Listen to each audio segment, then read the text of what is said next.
All right. So we got to talk about a spring game. I would like to say that this was a great day for Ohio State football to come back to.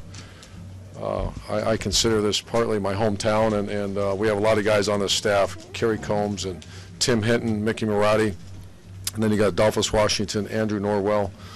I believe that's it. There might be a couple more, but to have almost 40,000 people show up for a scrimmage, to have the Reds Museum treat us the way they did.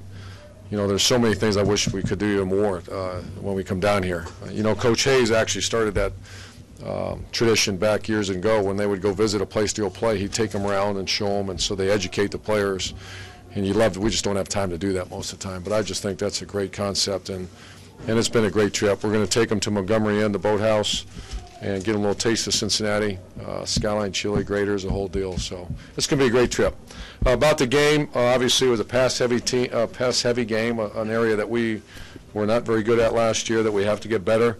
I thought at times Braxton Miller and a couple of the wideouts, Philly Brown in particular, did very well, and that was a continuation of what started all spring. And Philly Brown's turning into a legitimate all-Big Ten candidate wide receiver for us, which we need. Our tight end is doing a lot of really good things. Jeff Hireman, Nick Vanette had a concussion this week, so he couldn't play. But our two tight ends I feel very good about. Devin Smith is another guy that at times he's just not consistent, and other times make great plays. You saw that last year. So I'm spending a lot of time talking about a part of our game that if we can figure that out, I would be disappointed if we're not the best offense in the Big Ten. The one glaring weakness is that fifth spoke of the offensive line. We have a legitimate concern, and that is who that player is. I feel good about 4 of the 5 starters, and unless we get that fixed, there goes the best offense in the Big Ten, because you can't play with 4 linemen. So one of those young players have got to step up, and they haven't this spring. Shown signs, but once again, that's not. I didn't say show signs. I said to be the best offense in the Big Ten, you have to have 5 guys up front, which we had last year. On defense, just a couple names that Coach Fickle, Coach Withers gave me that I noticed as well, but I wanted their opinions before I came in to talk to you guys. Adolphus Washington has really risen, has raised his level of play. He's a legitimate player. He's a starter at Ohio State. You saw him today and just have his way with our offensive line at times, and he could be a very good player. C.J. Barnett is a guy that had an up-and-down season last year. He's a very good leader. He's on our leadership group. He's a guy I'm counting on to have a tremendous year, but be a tremendous leader, and he did have a tremendous spring. Christian Bryant is a guy that you take John Simon, Sabino, and you take the vocal leadership out of our defense, and who fills that void. CJ is certainly a guy, because he's a very emotional player like John was, like Boren was, like Sabino was, and he's a guy that has to pick up that, and he did. Curtis Grant's a starting middle linebacker at Ohio State. I think I announced that a week ago. We solidified that today, and he is a fully engaged player right now, which I take my hat off to him. He was not that a year ago for whatever reason. And the last guy is we're replacing one of the most improved players in the Big Ten, Travis Howard. And Durant Grant has been challenged. He accepted the challenge and had a very good spring. So that's kind of where we're at, and I'll certainly answer any questions for you. Austin, go ahead. Urban, what's the difference in Austin as a passer from November until today? Very good pass. If you see fundamentally, he's pretty good when it's, he just got it when it breaks down.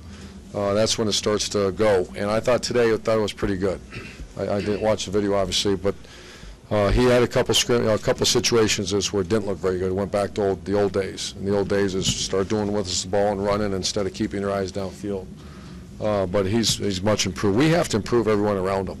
We got to become legitimate at where we're at. And I think we have the people, and we have some guys coming in June. But we have our work cut out for us. But Braxton had a good spring. Bill. Noah Spence.Adolphus Washington. Yeah. 38 or something. Yeah, against 2 guys who are competing to be the right tackle. Are you more pleased that they were as dominant as they were, or more concerned? I'm both, Bill. No, that's going to cause me some nights to wonder what we're going to do with the right tackle spot. They're both great kids. They're both talented enough to do the job, but I saw what you saw. And I am very pleased with Noah Spence and Adolphus Washington. The fact that Chase Ferris starting at right tackle, is there anything you read in that? No. Clay. No, I didn't play Jack Mehort. Jack had got kicked in the leg the other day, and I thought, why does he really need to go out and do this? Our guards, I played them because, first of all, we had depth issues, and I wanted to play this game. But our guards were not all Big Ten guards last year. I thought Marcus Hall and Norwell, and they should be, because they're tough, they're great kids. We just got to get them to fit better and get more bend in their lower back and some technical things, but that's why I played them quite a bit. And then obviously our center's got that foot sprain is not completely healed all the way back from November, so we're being very cautious with him.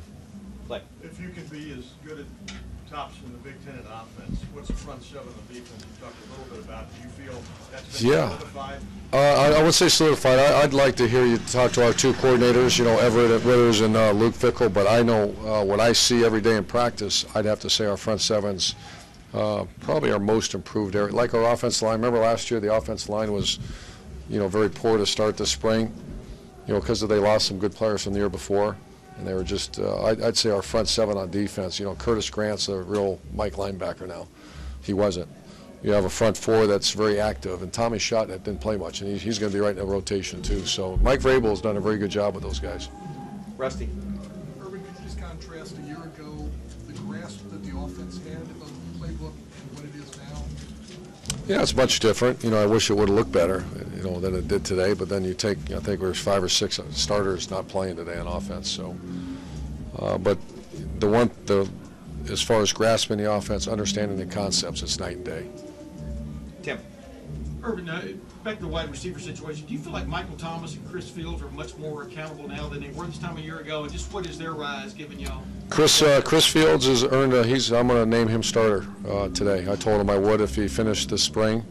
Chris Fields has earned a starting spot on the offense, which is amazing. I mean, he's a wonderful guy that last year was, just very inconsistent. But I know Tom Herman feels the same way. So he's earned a starting spot. Michael Thomas has not yet. He's one of those guys that just makes these great plays and then just makes mistakes, and that's just lack of either focus or just inconsistency, which great players don't have. 2 more questions so we can get you with players. Dan. Saw you get Drew Basil a number of attempts today, kicking, also punting as well. How do you feel about his progress, both kicking and punting at the end of spring? Oh, good, not great. Good. I think he should be the best. I can't compare. I shouldn't say that, but I think I'm very happy with him as a field goal kicker. I thought for sure, especially with that nice wind at his back, he would smoke those through there. But I think he finished with a 52-yarder, but after a few tries. Punting, I have some concerns. He certainly can do it. I mean, when you watch him hit one, it's a beautiful thing, but he doesn't have that experience, so I'm very concerned at punter. And final question, Doug. Urban, you had an undefeated season last year. You missed all the bowl practice.